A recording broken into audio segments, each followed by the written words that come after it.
Hola, soc l'Albert i el dia d'avui, heu vist que aquest és el meu espai de treball més proper, no? Estic a la residència a Girona i avui m'agradaria parlar-vos el passat vídeo va ser un vídeo parlant d'impostos, dels youtubers i Andorra, no? Però anem a veure el que ha portat les conseqüències d'aquests actes, no? Ja vaig dir al passat vídeo que les persones de Podem, doncs, Podem i tot el sector més crític amb aquests youtubers, doncs, que s'ha polaritzat molt la cosa i que ha anat ha fet molt rebombori aquestes notícies. I una de les notícies més importants ha estat que Pablo Echenique, representant i peix gros del partit Podem, un partit que agrupa una aglutinació de partits d'esquerra que van des d'anarquistes i comunistes fins a socialdemòcrates, podríem dir. Una esquerra alternativa, no? Verds també, una esquerra molt àmplia. I un personatge d'aquest partit va proposar que Andorra sigués, el seu procés és mitjançant una llei que a les cambres representatives de l'estat espanyol, que Andorra formés part d'una llista d'estats considerats com a paradisos fiscals per l'estat espanyol. I bé, com aquí he d'informar, no, als que m'estan mirant amb aquest vídeo, els he de dir que des de 2009 que aquest tema està tancat. Des de 2009 Espanya i Andorra tenen un conveni en el que es deixa de considerar paradís fiscal a Andorra. Això és com a informació general que dono així ràpida i per la qual no hi hauria motiu per desconfiar. De fet, Andorra és dels estats més... Ja ho va dir el nostre ministre d'Economia, no? Que és dels estats més...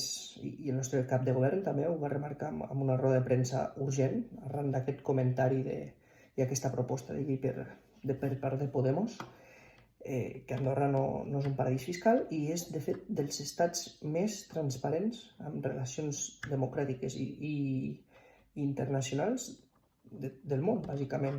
És dels estats més transparents que evita les finançacions de grups terroristes i de narcotraficants. Per tant, jo no sé què té a dir aquí Pablo Echenique, però molta desinformació deu tindre aquest personatge públic com per dir de primeres, usant la democràcia, és com una tergiversació de la democràcia. Des de la desinformació vol desinformar la seva societat per tal de que, com que nosaltres paguem menys impostos, doncs ser considerats paradisos fiscals només per aquest simple fet. I aquest personatge públic prostitueix, i amb aquesta paraula és molt forta, però prostitueix la informació pública que té l'estat espanyol, no? Vulguis o no, també no és l'únic que ha atacat Andorra. Jo vaig dir al passat vídeo que Ana Rosa no es queda curt. Inda va tindre bastants problemes. Eduardo Inda és un personatge poc desitjat per mi mateix. De fet, és de les pitjors persones que et pots trobar a nivell professional amb els medis d'informació, no? Buscarà destruir-te per qualsevol mitjà. I bé, arran d'això, m'agradaria passar ara a l'anàlisi, ja que hem parlat de Podem, i de les conseqüències que va tindre el fet que els youtubers vinguessin aquí i de que certes entitats públiques fessin comentaris en contra d'aquesta gent. Hem vist com hi ha hagut una polarització de la societat i un sector d'ells ha sigut molt crític amb ells mateixos, amb els youtubers i després amb l'Estat, amb Andorra. I bé, Podemos ha sigut l'exemple que m'ha tocat estudiar, no? Doncs bé, anem allí.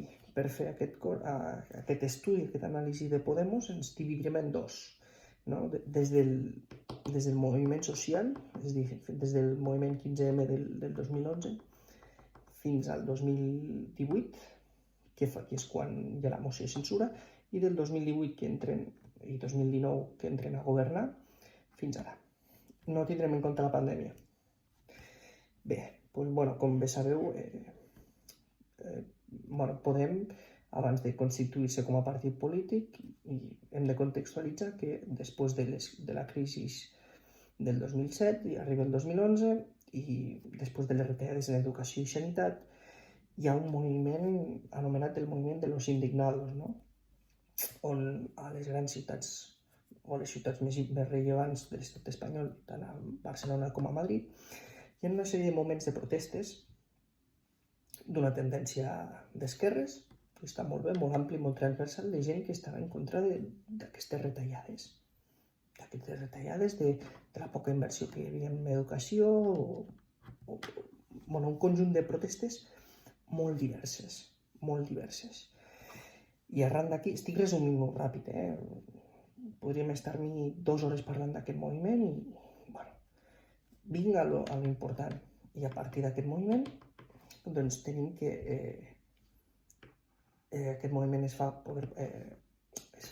constitueix com a partit polític i a partir del 2015 ja es presenten a les eleccions que hi ha en aquell any. Fins i tot obtenen algunes alcaldies, com a les principals ciutats de l'estat, com és a Barcelona, un exemple. Aquí ja faré un vídeo a part explicant Barcelona, que també té tela. I el 2015 es presenten, tenen representació parlamentària a les cambres i, de fet, és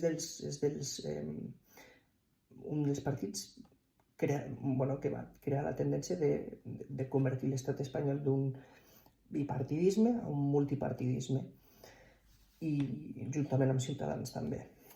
I bé, la qüestió és aquesta, que el 2015 es presenten, el govern de Rajoy no revalida la majoria, i hi ha 4 partits que estan fortament representats, que són PP, PSOE, Ciutadans i Podemos. No en aquest ordre, però Podemos té molta presència.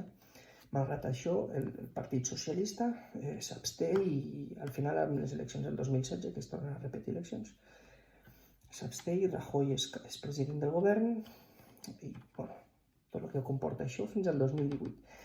Del 2015 al 2018, bàsicament, podem estar a l'oposició del govern espanyol i bàsicament es té una feina molt crítica, no té un paper constructiu com ha tingut el PSOE amb el PP, inclús tenint una forta rivalitat entre els 2 partits, són els 2 principals partits d'Espanya.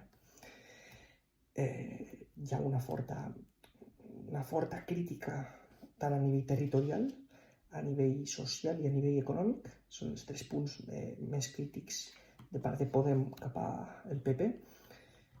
I bé, un d'ells és el tema de Catalunya, ja sabeu que ells també han sigut crítics, fins al 2018 van ser molt crítics amb l'actuació del govern central i bé, fins aquí tot bé, no? Tenim un govern crític, un govern que volia sumar indignació davant del govern del Partit Popular, no? Fins aquí tot correcte. I l'any 2018 es crea i tenia uns principis molt bàsics. Fins al 2018 era un partit molt sòlid, molt d'esquerres, molt representatiu, molt demòcrata. Es van etiquetar tots els moviments socials, és a dir, es van apoderar dels moviments de la llibertat d'expressió amb la llei Mordassa, estan en contra de la llei Mordassa, es van etiquetar el feminisme, se'l van fer seu, se'l van apropiar i bé, fins a aquest context arribem al 2018. I aquí és on comencen les decepcions amb aquest partit. El 2018 hi ha la moció de censura. Sumen tots els partits, Pedro Sánchez president, i hi ha un nou govern, un executiu, que durarà uns mesos el primer executiu, perquè no hi haurà un acord entre PSOE i Podemos de primeres, ni les altres forces que van fer la moció de censura. Per tant, hi ha un govern, sí que Podemos té molta força, perquè té molts representants, bastants, no molts, però bastants, i intenten, tirar endavant a poc. Però el 2018 fins al 2019, que és un petit subíndice d'aquest apartat de fins al 2021, no hi ha cap canvi. No hi ha cap canvi rellevant a dir. De lo d'abans de la moció fins ara no hi ha cap canvi rellevant, i realment estem davant d'un govern que semblava molt inestable. I amb aquest paradigma arribem a les eleccions del 2019. I aquí sí que toca analitzar la política de pactes de Podem i la política de crítica, que hi dic jo, no? Com ha actuat Podem al 2019, a les eleccions? Primer de tot cal dir que hi va haver una petita bifurcació dins de Podem, perquè Podem exigia que no es negocia amb no sé qui, i bé, que no va, fruit de la no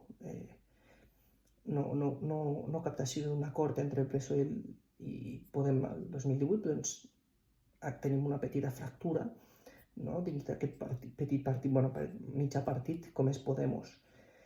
I aquest partit és Más País, el que se'n va, que és Errejón, un dels creadors d'aquest partit, de Podem, se'n va i s'emporta bastants amb ell, no? Sobretot a València, se'ls fa seus. I Podem estar com molt tocat en aquell moment, no? I arriba, si treu representació, crec que és tercera força, ho dic de memòria, crec que és tercera força més votada a tot l'estat, però amb molta diferència el PSOE guanya les eleccions.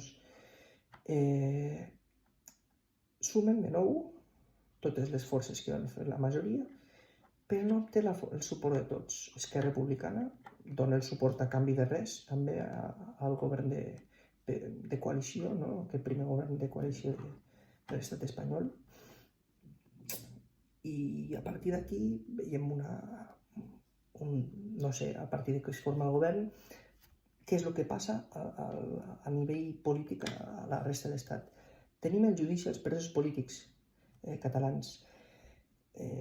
Què després tenim? No hi ha cap proposta des del 2018 fins ara per a solucionar el tema territorial amb Catalunya. Per exemple, ni amb Catalunya, ni amb Galícia, ni amb el País Basc. No hi ha cap proposta, però sobretot per Catalunya. No hi ha cap proposta de resolució dels conflictes des del 2018 fins al 2021, fins avui, al mes de febrer del 2021, que estic fent aquest vídeo. No hi ha cap proposta, ni de PSOE ni de Podemos. Hi ha titulars, per exemple, que Pablo Iglesias creu que Puigdemont és un exiliat. Les paraules són molt maques, però se les importa el vent. Tenim que es celebra el judici dels presos polítics, 2019. Què més tenim? Tenim que només hi ha una reunió feta, una taula de negociació, que només hi ha hagut una reunió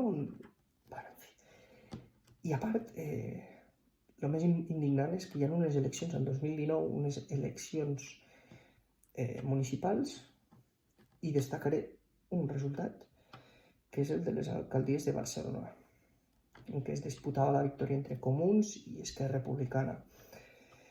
I bé, aquí és on ens emportem la gran decepció de la història de la democràcia dels barcelonins. Una alcaldessa que l'any 2015 que va guanyar molt poc, per molt poca Convergència, amb els mateixos supòsits, amb una diferència molt petita, i que Convergència podia haver fet un govern alternatiu amb el PSC, amb qui sigui. Va deixar governar en aquell moment Convergència a Ada Colau, que és per mi, personalment, la pitjor alcaldessa que ha tingut Barcelona en la història de la democràcia. Va governar amb minoria, suports, fins al 2019. El 2019 guanya les eleccions d'Esquerra Republicana, per poc marge, i les opcions no estaven clares. I en vez d'aconseguir un acord amb Esquerra Republicana per governar, o simplement deixar Esquerra Republicana governar amb minoria, la senyora Colau trenca un dels seus principis més forts que va jurar no destruir el 2015. Va arribar a pactar amb la dreta, amb la suposada dreta que havia estat criticant fins al 2019. pacta amb Manuel Valls, pacta amb el PSC,